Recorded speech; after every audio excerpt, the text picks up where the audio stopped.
I wanted to save the world, really. That's why I wanted to become a beekeeper. Einstein, or somebody smarter than me, said that the world would only last 4 years without the bees. So I thought, well, I need to contribute. And my granddaddy was a beekeeper, and that's what he did for a living. I remember when I was a little girl going into his bee house where they extracted the honey, and it smelled just incredible. You could smell the wax and the honey, and it was just unbelievable. You see it? Honey hush, that's what I'm talking about right here now. I started about maybe 12 years ago. Usually they start out with like a couple of hives. Oh no. I said, well, if I lose 2 hives, I'm gonna be really upset. So I got 7. Now, let's see, last spring I had 35 hives. That's a little bit an advancement. Hand under it, whatever's more comfortable. You got it on? Yep, it's already recorded. Got a big, full bee yard. Way too much for a fat beekeeper like me, but honey hush.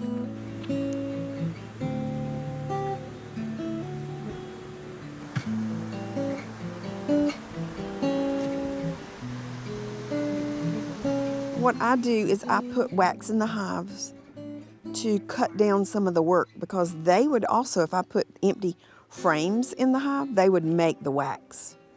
Well, of course now I steal from them too, but what I do is put the wax in the frames and they fill it up, and I try to take care of them through the year. None of them said they didn't like it. None of them. I love them. I talk to them, play music for them sometimes. Really, bees are, I know people are going to think I'm really crazy now, they're really sweet. Matter of fact, when I'm working in the garden, they will just land on me. I mean, I got pictures of them landing on me. And I don't know, it's like a pet almost. Oh, that sounds crazy. I got 5 million pets out here.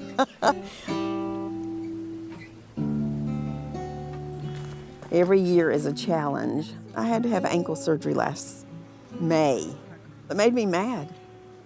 Well, I don't know if I was mad as much. Yeah, I probably was mad. But upset that I thought it was going to prevent me from extracting honey. I even had a physical therapist. He got upset with me because I climbed a ladder. That was the only thing. And I told him I had to extract honey. So I went out there with a walker and a boot on. Come on now. It hurt. But I was not going to let it stop me. With wonderful help, I did manage to get 100 gallons. Who knew with a hurt foot that I'd have an increase of 25 gallons of honey for that year, for last summer. You can have from 10,000 to 100,000 bees in a hive. So when it gets like that full, you got to do good hive maintenance. You got to make sure it's not too full and they're not laying queens. That's when they swarm. If the queen does not have any room to lay her eggs, they will leave the hive. The queen will take a bunch of the worker bees and leave the hive. It's hard work. Oh my gosh. It's hot work. It's cold work in the winter, but I love it, absolutely love it. Just to hear them, to see them flying. Sometimes I'll just come out here and sit in like March, if I have time to sit, and just watch the bees. The flight of the bees is amazing. It tells you right there that they have a purpose and that we should respect them more than we do, really. We need a lot more beekeepers. We need more people coming into this business or hobby or whatever, because people continue to go out of it. 1/3 of what we eat is pollinated by bees, and that's one reason I wanted to do it, is because we got to have them.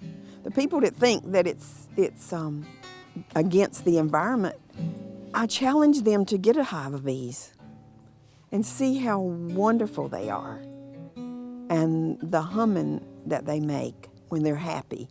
I've yet, really and truly, to have one complain.